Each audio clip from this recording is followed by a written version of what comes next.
Welcome to Eerie Bites of History, your daily serving of strange bites of the past.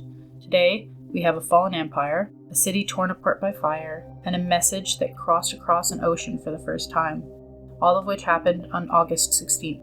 Let's begin.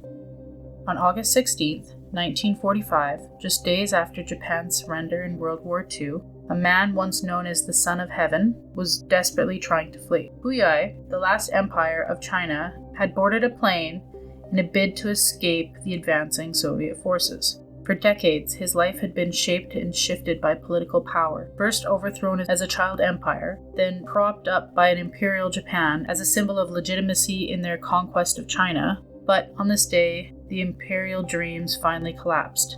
Soviet troops intercepted him at the airport before his plane could take off, arresting him and spiriting him away into uncertain fates. He would spend years in Soviet custody, later testifying to the Tokyo war crime trials, and eventually being handed over to Communist China, where he underwent re-education and lived the rest of his life as an ordinary citizen. Many details surrounding his capture remain cloaked in Cold War secrecy.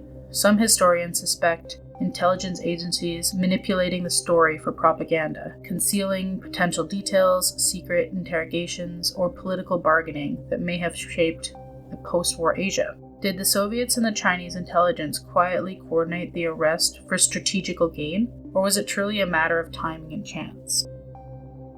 On August 16, 1769, the bustling Italian city of Brescia was going about its summer day, unaware of the silent danger that sat in its midst. Inside, a massive storehouse held nearly 200,000 pounds of gunpowder, enough to wipe out an entire city. As afternoon storms rolled over northern Italy, a bolt of lightning split the sky, striking the storehouse directly. In an instant, the heart of the city became a fireball. An explosion tore the stone walls like paper, flattening nearly 1/6 of the city. Entire streets vanished, buildings were reduced to rubble, and the fires raged uncontrolled. The force was so great that witnesses miles away claimed they saw a second sunrise as the blast lit the horizon. When the smoke finally cleared, as many as 6,000 people lay dead, marking it as one of history's most deadliest explosions. Some accounts suggest the lightning strike was a freak accident, a cruel twist of nature, but others whispered about its eerie precision and how one bolt among thousands found the city's most dangerous stockpile with deadly accuracy.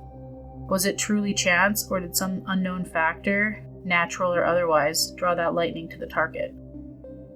On August 16, 1858, a remarkable leap in human communication was quietly made across the Atlantic Ocean. Queen Victoria of Britain sent what was considered the first transatlantic telegram, a short, carefully composed message through a newly completed undersea telegraph cable linked Europe to North America. For centuries, news had traveled at the speed of a ship, taking weeks to cross the ocean. But in that moment, a message that once might have taken months could now arrive in minutes. The telegraph itself was a marvel of engineering. Laying thousands of feet beneath the ocean, insulated and tensioned, it survived harsh currents, shifting seas, and carrying electrical signals across an expanse that had once thought impossible to bridge. For those on the receiving end in Newfoundland, the sudden appearance of Queen Victoria's words was breathtaking. A small piece of royalty had traversed the ocean in a blink of an eye. Though the telegram was brief, its impact was profound. It foreshadowed a world where information can travel instantaneously, shrinking continents and connecting people in ways that would eventually give rise to global commerce, diplomacy, and media as we would know them today.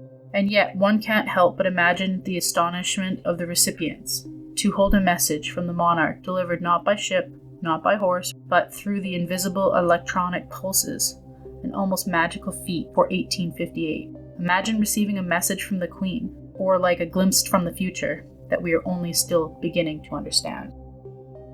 Like your history snack-sized, drop us a comment with your favorite bite and subscribe. Join us daily for your eerie dose of the past.